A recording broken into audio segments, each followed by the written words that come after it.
भगवान श्री कृष्ण ने अपने बचपन में कालिया नाग का दमन किया था इसी जगह पर। ये कदम का पेड़ है जिस पर चढ़कर भगवान श्री कृष्ण ने यमुना में छलांग लगाई थी। आगे ये परिक्रमा मार्ग पर ही आपको ये मंदिर पड़ेगा, मदन मोहन मंदिर। बड़ा ही सुंदर, बड़ा ही प्यारा मंदिर है जो एक टीले पर बना हुआ है। ये है चीर घाट, जहाँ पर 6000 साल पुराना कदम का पेड़ आज भी ज्यों की त्यों आपको देखने को मिल जाएगा। यहाँ पर भगवान श्री कृष्ण यमुना नदी में नहाती हुई गोपियों के कपड़ों को चुरा करके इस पर बैठ गए थे।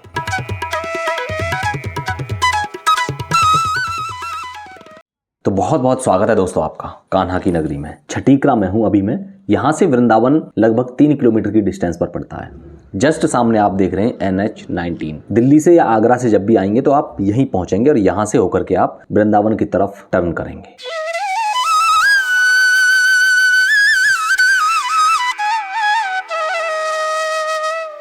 तो गाइज, ये है ब्रजभूमि की पावन धरा।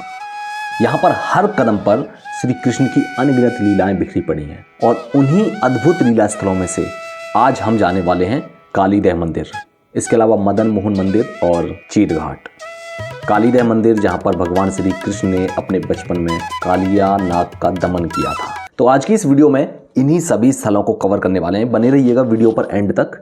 और ये अभी हम वृंदावन की तरफ जा रहे हैं। आप जब भी आए तो अगर आप अपने किसी पर्सनल व्हीकल से आ रहे हैं तब तो आप पहुंच जाएंगे इजीली। अदरवाइज़ आप लोग छठीकरा से बहुत सारे ऑटो जाते हैं, वो आपको पहुंचा देंगे। और देखिए, अगर आप यहाँ आ रहे हैं तो रुकने के लिए यहाँ पर बहुत सारे होटल्स बने हुए हैं, बहुत सारी धर्मशाला, आश्रम आपको मिल जाएंगे। अगर धर्मशाला की बात करें तो 500-600 रुपये में आप लोगों को धर्मशाला का रूम मिल जाएगा और आप लोग इजीली रह सकते हैं। होटल्स का किराया भी बहुत ज़्यादा महंगा नहीं है। होटल्स का रेंट भी एक नाइट का, यानी 24 आवर्स कह सकते हैं हम लोग, वो भी 700-800 रुपये में मिल जाएगा।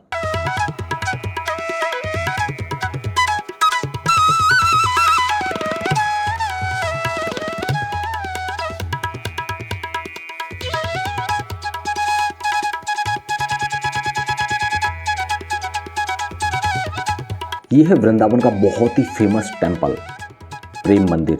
यहाँ हमेशा आपको बहुत ज़्यादा भीड़ मिलती है और शाम को तो यहाँ इतनी ज़्यादा भीड़ हो जाएगी, बहुत ज़्यादा भीड़ हो जाती है, निकलने का रास्ता भी नहीं बचता है। और प्रेम मंदिर से यहाँ पर आप जब आप थोड़ी और आगे जाएंगे 100 मीटर की डिस्टेंस पर, तो आप यहाँ से शुरू हो जाएगा वृंदावन का परिक्रमा मार्ग। इसी रास्ते से जाते हुए आपको लेफ्ट टर्न करना है। तो मैं अभी परिक्रमा मार्ग पर चल रहा हूँ। ये जो आप देख रहे हैं ये परिक्रमा मार्ग ही है और यहाँ से वृंदावन के चारों तरफ परिक्रमा लगती है जो लगभग 12-13 किलोमीटर की है। और जितने भी टूरिस्ट प्लेसेस हैं, जितने भी मंदिर हैं, वो सभी आपको इसी परिक्रमा मार्ग पर ही पड़ेंगे। तो थोड़ी दूर चलने के बाद हम लोग पहुँच गए कालीदेह टेम्पल पर। ये कालीदेह टेम्पल है। यहाँ पर जब मुझे लगा कि बहुत अच्छा बना रखा होगा, लेकिन बिल्कुल ही इतना मैंने जैसा ये है वैसा एक्सपेक्ट नहीं किया था। मंदिर की एंट्री पर ही आपको ये एक बोर्ड लगा हुआ मिल जाएगा जिसमें कालीदेह मंदिर के बारे में बताया गया है। अगर आप इसके आसपास देखेंगे तो आपको लगेगा नहीं कि ये वो जगह है। यहाँ पर बहुत ज़्यादा गंदगी है, उतनी साफ़ सफाई नहीं की गई है। ये वृंदावन है जो पूरी दुनिया में फेमस है ये जगह। तो अलग अलग देशों से यहाँ लोग आते हैं। जब वो इस जगह पर जाते होंगे तो क्या सोचते होंगे वो इस जगह के बारे में। ये वो जगह है जहाँ पर भगवान श्री कृष्ण ने स्वयं अपनी लीलाएँ करी थी। तो ये इसका एंट्री गेट है कालीदेह मंदिर का। आप जैसे ही एंट्री करेंगे तो यहाँ पर आपको इस डोर के भीतर यहाँ पर कुछ इस मंदिर के बारे में बताया गया। जैसे ये काली मर्दन लीला आपको यहाँ पर लिखी हुई मिल जाएगी। केली कदम, ये बताया गया है कि यहाँ एक कदम का पेड़ भी है जिस कदम के पेड़ पर चढ़कर भगवान श्री कृष्ण ने यमुना में छलांग लगाई थी। जब उनकी गेंद यमुना में चली गई थी तो भगवान श्री कृष्ण ने उसी पेड़ से छलांग लगाई थी और वो पेड़ आज भी यहाँ पर आपको देखने को मिल जाएगा। अंदर जब आप एंट्री करेंगे कुछ ऐसा यहाँ पर ये माहौल है, कुछ ऐसी चीज़ें हैं। और ये है यमुना का पानी जिसमें काई जमी हुई है भाई। लिटरली आप कह नहीं सकते कि ये टूरिस्ट प्लेस है। बहुत ही ऐसा लग रहा है कि एक जर्जर हालात सी है, मतलब एकदम जर्जर सा, कोई साफ़ सफाई नहीं, कोई व्यवस्था नहीं, टूटा हुआ है। इस तरह के टूरिस्ट प्लेसेस को तो सरकार को रिनोवेट किया जाना चाहिए इनको। यहाँ पर आप लोग अपने जूते चप्पल निकाल करके इसमें घूम सकते हैं।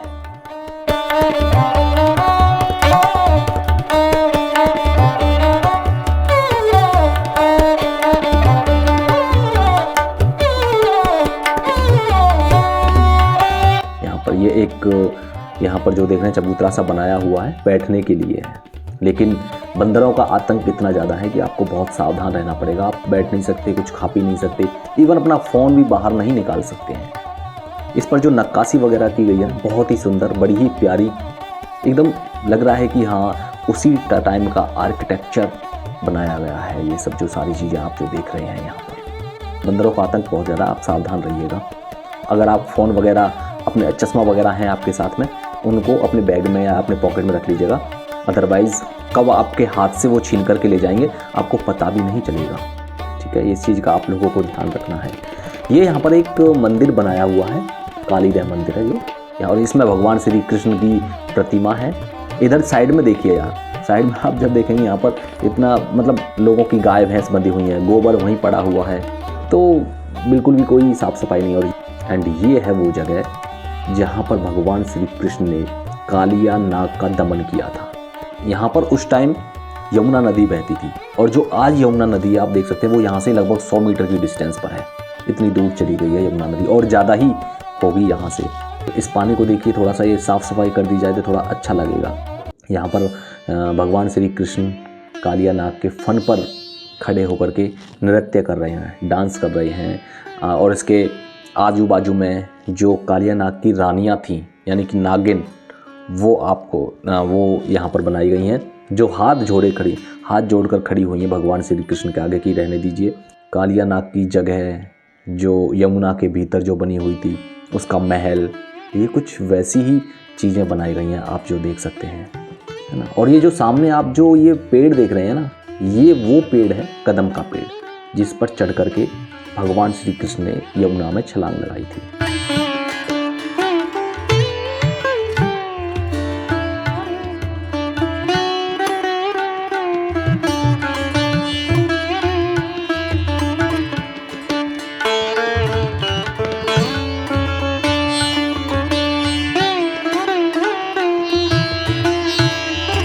लेकिन एक चीज़ मैं बताऊँ, मेरा जो एक्सपीरियंस रहा ना यहाँ का उतना खास नहीं था। मैं जो मैं एक्सपेक्ट कर रहा था कि ये बहुत अच्छी मतलब जगह बना रखी होगी, साफ़ सफाई बहुत अच्छी होगी, और एक बहुत ही सुंदर सा एक टूरिस्ट प्लेस बना रखा होगा, लेकिन ऐसा कुछ भी नहीं था। यहाँ पर बहुत ज़्यादा गंदगी थी, और मतलब बिल्कुल एक्सपेक्ट नहीं कर सकते कि आप एक वृंदावन की उस फेमस जगह को देखने जा रहे हैं। ये जो पेड़ है ना, ये कदम का पेड़ है, इसे कदम बोलते हैं, और ये कदम के पेड़ आपको ब्रज में ही मिलेंगे और कहीं नहीं देखने को मिलेंगे। ठीक है, इसी पेड़ से होकर के भगवान श्री कृष्ण ने इसी पेड़ पर चढ़ करके यमुना में छलांग लगाई थी, जब उनकी गेंद यमुना नदी में चली गई थी। कुछ था ऐसा सीन था, लीला ये थी, यहाँ का जो स्टोरी है वो ये थी कि भगवान श्री कृष्ण अपने जब बाल रूप में थे, जब वो बचपन में थे, तो वो यहाँ पर खेलने आए थे, और खेलते खेलते उनकी बॉल यमुना में चली गई थी। यमुना में उस टाइम ये जो एरिया है ये यमुना नदी थी। यहाँ एक कालिया नाग का एक बहुत ही ज़्यादा विषैला एक नाग हुआ करता था, वो यहीं पर रहता था। उसका जहर इतना फैल गया था यमुना के नदी में, यमुना के जल में, कि यमुना का जल काला पड़ गया था। पेड़ पौधे मुरझाने लगे थे, जो पक्षी उड़कर यहाँ से जाते थे वो दूर से ही मर जाते थे। आप समझ सकते हैं कि कितना विषैला वो नाग रहा होगा, और उसका जहर हवा में किस तरह घुल गया था कि यहाँ की हवा जहरीली हो गई थी। कोई भी नहीं आता था इस यमुना नदी के इस घाट पर। तो भगवान श्री कृष्ण ने इस परेशानी से निजात दिलाने की सोची, और इस कालिया नाग का पूरे वृंदावन में आतंक था उस समय। तो एक दिन जब कृष्ण अपने सखाओं के साथ खेल रहे थे, यहाँ पहुँचे, उन्होंने देखा कि यमुना का जल उबल रहा है, और उसके किनारे की जो सूखी मिट्टी है वहाँ पर जो जीव जंतु हैं, पक्षी हैं, वो मरे हुए यहाँ पर पड़े हुए हैं। सभी ने देखा तो सभी लोग भयभीत हो गए, लेकिन कृष्ण मुस्कुराते रहे, और उनकी मुस्कान के पीछे हमेशा एक रहस्य रहता था। वो जब खेल रहे थे तो यमुना में बॉल चली गई, और फिर बॉल को निकालने के लिए वो भी यमुना नदी में कूद गई। और इस पेड़ से ही ये जो पेड़ है कदम का पेड़, ये प्राचीन कदम का पेड़ है, इसी पेड़ से भगवान श्री कृष्ण ने छलांग लगाई थी। पेड़ के चारों ओर जो ये चबूतरा बना हुआ है, इस पर इसके बारे में लिखा हुआ, और ये वो डाल है, ये वो डाल थी, ब्रांच, शाखा जिसे बोलते हैं, या जहाँ से होकर के भगवान श्री कृष्ण ने छलांग लगाई थी। आगे जब इसी परिसर में जब आप घूमेंगे तो यहाँ पर एक और ये कालिया नाग का पत्थर का ये फन बना हुआ है इस तरह से। और इधर कोने में आप देखो गोबर पड़ा हुआ है, देख रहे हैं आप लोग।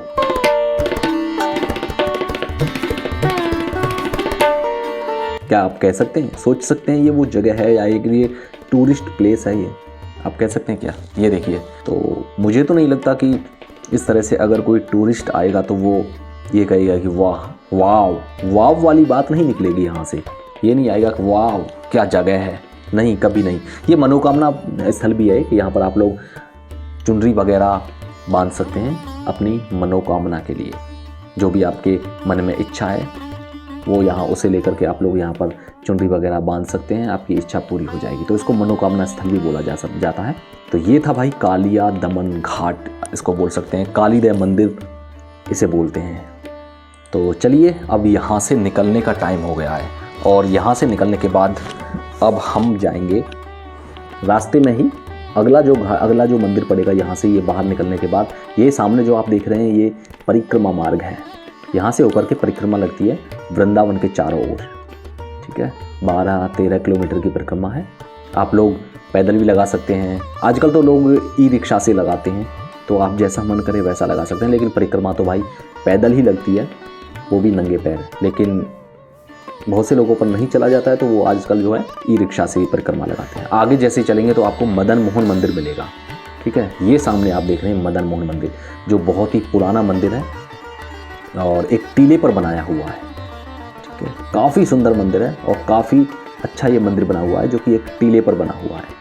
तो जो सामने आप देख रहे हैं ये है मदन मोहन टेम्पल, राधा मदन मोहन मंदिर भी इसको बोला जाता है। और ये काफ़ी पुराना मंदिर है, काफ़ी पुराना, और वृंदावन का बहुत ही ज़्यादा फेमस ये टेम्पल है आप जो देख रहे हैं। और ये परिक्रमा मार्ग पर ही पड़ता है। आप लोग जब यहाँ जाएंगे तो आपको दूर से ही ये मंदिर दिख जाएगा, और जो लाल बलुआ पत्थर से बना हुआ है। एक संरक्षित स्मारक स्थल भी आप यहाँ पर पढ़ सकते हैं। इसमें आपको टॉयलेट्स वगैरह, वॉशरूम वगैरह मंदिर के भीतर ही मिल जाएंगे, लेकिन कोई फ़ायदा नहीं है। जब आप यहाँ जाएंगे तो मंदिर जो ये टॉयलेट्स वगैरह बनी हुई हैं ताला लगे मिलेगा आपको, तो कोई फ़ायदा नहीं है यहाँ का। मतलब यार हद है, बताओ। जो वॉशरूम बनाई हुई हैं पब्लिक के यूज करने के लिए, उसका भी ताला लगा के रखा हुआ है इन लोगों ने। इधर आप लोग मंदिर के बारे में पढ़ सकते हैं, मदन मोहन मंदिर के बारे में। तो अगर इसका थोड़ा सा इतिहास की बात करें तो मंदिर काफ़ी पुराना बताया जाता है। कई लोग तो इसे 5000 साल पुराना बताते हैं। एक टीले पर बना हुआ है, आपको कुछ सीढ़ियाँ चढ़नी पड़ेंगी, और जो आप देख रहे हैं सामने, और फिर आप मंदिर के मेन जो प्रांगण है वहाँ पर पहुँच पाएंगे, ठीक है। और यहाँ पर जो भगवान श्री कृष्ण की बहुत ही सुंदर प्रतिमा इसमें बनी हुई है, आरती वगैरह भी होती है मंदिर में। और इसके अलावा भगवान कृष्ण के अलावा जो मतलब मुख्य जो मूर्ति है वो मदन मोहन है, जो भगवान श्री कृष्ण का एक रमणीय रूप है। उनके साथ में देवी जो राधा रानी है और ललिता गोपी, इन दोनों की प्रतिमा भी बनी हुई है, और मंदिर के गर्भगृह में रखा हुआ है उनको। मदन मोहन मंदिर वृंदावन का सबसे पुराना और बहुत ही फेमस मंदिर है। इसे लगभग 1580 ईस्वी के आसपास बनाया गया था। एक व्यापारी थे कपूर रामदास, उनको इस मंदिर को बनाने का श्रेय जाता है। कुछ लोग तो इस मंदिर को बहुत ज़्यादा पुराना बताते हैं, काफ़ी प्राचीन बताते हैं। यहाँ तक कि कुछ लोगों का कहना है कि ये मंदिर 5000 साल पुराना है, और बताते हैं कि इसे उस टाइम बनाया गया था जब भगवान श्री कृष्ण के जो ग्रैंड सन थे वज्रनाभ, उन्होंने कुछ मंदिरों की स्थापना की थी, और उसी टाइम ये बनाया गया था। लेकिन इनका कोई ऐतिहासिक रूप से कोई प्रूफ नहीं है। लेकिन एक जो सच्चाई है वो ये है कि इसे 17वीं सदी में जो प्रूफ हमें मिलता है वो ये है कि 17वीं सदी में लगभग 1670 ईस्वी के आसपास मुग़ल शासक औरंगजेब के जब आक्रमणों से बहुत सारे मंदिरों को डर था। वृंदावन और मथुरा के बहुत सारे मंदिरों पर एक तरह से खतरा पैदा हो रहा था।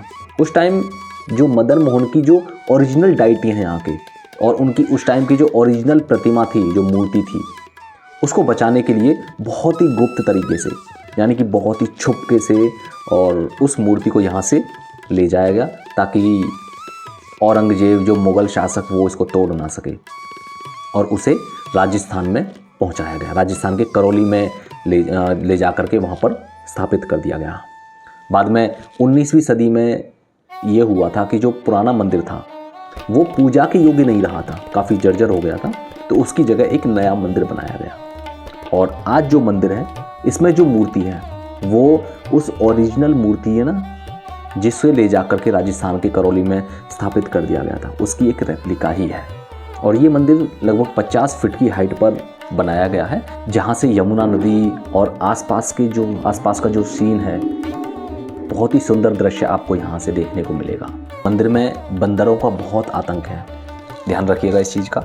अपना सामान, मेनली अपना फ़ोन और अपना चश्मा वगैरह, स्पेक्स वगैरह, गॉगल्स वगैरह, इन सब को मत पहनिएगा। उन्हें अपने पॉकेट में या फिर अपने साथ लाए हुए किसी भी बैग वगैरह में रख लीजिएगा। अदरवाइज़ ये बंदर कब आपके हाथ से आपका फ़ोन या फिर आपके गॉगल्स, स्पेक्स वगैरह ले जाएंगे, आपको पता भी नहीं चलेगा। मंदिर बहुत ही भव्य बनाया गया है और इसमें जो कारीगरी करी गई है, जो आप देख रहे हैं मंदिर की दीवारों पर और जो पिलर्स बनाए गए हैं, इन पर जो नक्काशी और जो ये कारीगरी करी गई है ना, बहुत ही सुंदर, बहुत ही मतलब गजब की करी हुई है। लगेगा कि आपको बहुत ही प्राचीन मंदिर जैसा लगेगा। लाल बिलवा पत्थर से बना हुआ है, तो ये वैसा ही बना हुआ है जो लाल किला बना हुआ है ना, जिस पत्थर से, सेम उसी पत्थर का बना हुआ है। तो काफ़ी पुराना आप इसको कह सकते हैं मंदिर को। दिखने में भी आपको लग रहा है, ये देखिए मंदिर बड़ा ही भव्य और सुंदर, दूर से देखने में लगता है कि हाँ बहुत ही प्राचीन स्थल है। तो काफ़ी सुंदर मंदिर है। मंदिर में दोपहर को आरती होती है, संध्या आरती होती है और सुबह की आरती होती है। तो आप लोग यहाँ पर आरती भी ले सकते हैं।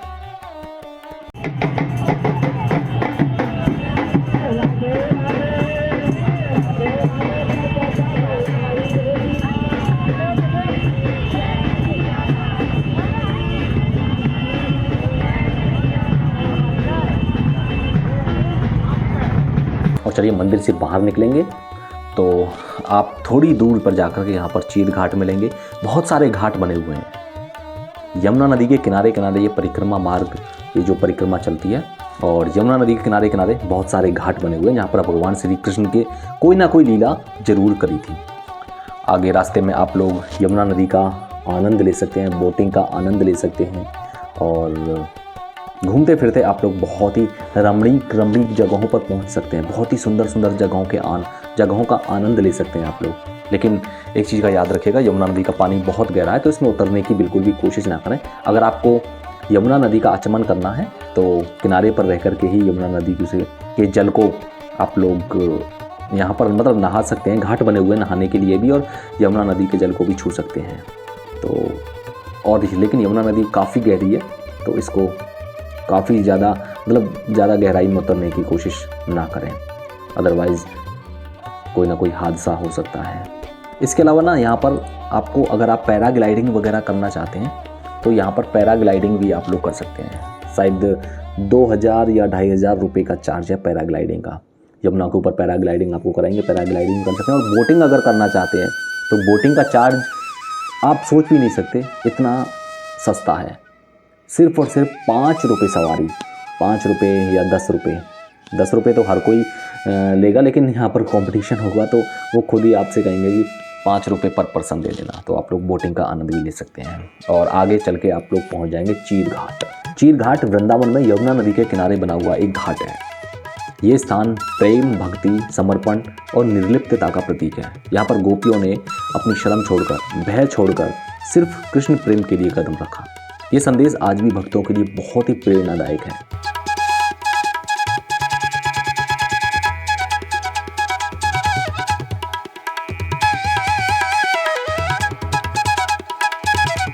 और यहाँ पर आपको मतलब 6000 साल पुराना कदम का पेड़ देखने को मिलेगा।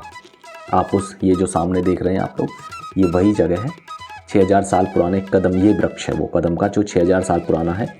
चीर घाट वो पवित्र घाट है जहाँ माना जाता है कि भगवान कृष्ण ने वहाँ पर नहाने आई गोपियों के वस्त्र चुरा लिए थे। पौराणिक कथाओं के मुताबिक गोपियाँ उस समय अपने धोए हुए कपड़ों को स्नान के बाद, यानी कि नहाने के बाद, यमुना के किनारे रखकर व्रत करती थीं कात्यायनी देवी का। उसी स्नान व्रत के दौरान भगवान कृष्ण ने माया ली और उनके जो कपड़े थे उनको छिपा लिया। जब गोपियों को वहाँ पर अपने कपड़े नहीं मिले तो भगवान कृष्ण ने उन्हें आशीर्वाद दिया और बाद में उनके वस्त्र, उनके कपड़े लौटा दिए। ये भगवान श्री कृष्ण की एक लीला थी और ये जो लीला है वो भक्तों में पूर्ण समर्पण, भक्ति और निर्लिप्तता का प्रतीक है। इसीलिए चीर घाट न सिर्फ एक भौगोलिक स्थान है बल्कि ये भक्ति भाव, प्रेम, समर्पण और भगवान की लीलाओं की स्मृति का एक जीवंत प्रतीक है। ये चीर घाट वृंदावन की परिक्रमा मार्ग में ही पड़ता है, तो आप लोग यहाँ पर पहुँच सकते हैं। ये वही जगह है जो भगवान श्री कृष्ण ने यहाँ पर अपनी लीलाएं करी थीं। तो ये आज की इस वीडियो में इतना ही, और बाकी आप लोग किसी भी तरह की कोई भी जानकारी लेनी है तो कमेंट बॉक्स में भी आप लोग पूछ सकते हैं। यहाँ पर बैठ कर के आप लोग चाय पानी वगैरह, फास्ट फूड वगैरह, खाना पीना वगैरह कुछ भी यहाँ कर सकते हैं। यमुना नदी का आनंद ले सकते हैं, बोटिंग का आनंद ले सकते हैं, और यमुना के घाट पर यमुना की पवित्र माटी में, वृंदावन की पवित्र रज में आप लोग नंगे पैर घूम करके वो महसूस कर सकते हैं, वो पल महसूस कर सकते हैं। और मतलब भगवान श्री कृष्ण जो उस टाइम यहाँ पर चलते थे, रहते थे, खेलते थे, वही जो पल हैं वो महसूस आप लोग यहाँ पर कर सकते हैं। यहाँ के कण कण में भगवान श्री कृष्ण आज भी विराजमान है। आज भी आप अगर सच्चे मन से वृंदावन में घूमने जाएंगे तो आज भी ये महसूस कर सकते हैं आप लोग। तो चलिए इसी के साथ इस वीडियो का एंड करते हैं। इसी तरह की वीडियोज़ आती रहेंगी लगातार। यहाँ तक बने रहने के लिए आप लोगों का बहुत बहुत धन्यवाद। वीडियो को ज़्यादा से ज़्यादा शेयर कीजिएगा। अगर चैनल अभी तक आपने सब्सक्राइब नहीं किया है तो चैनल को भी सब्सक्राइब ज़रूर कर लीजिएगा।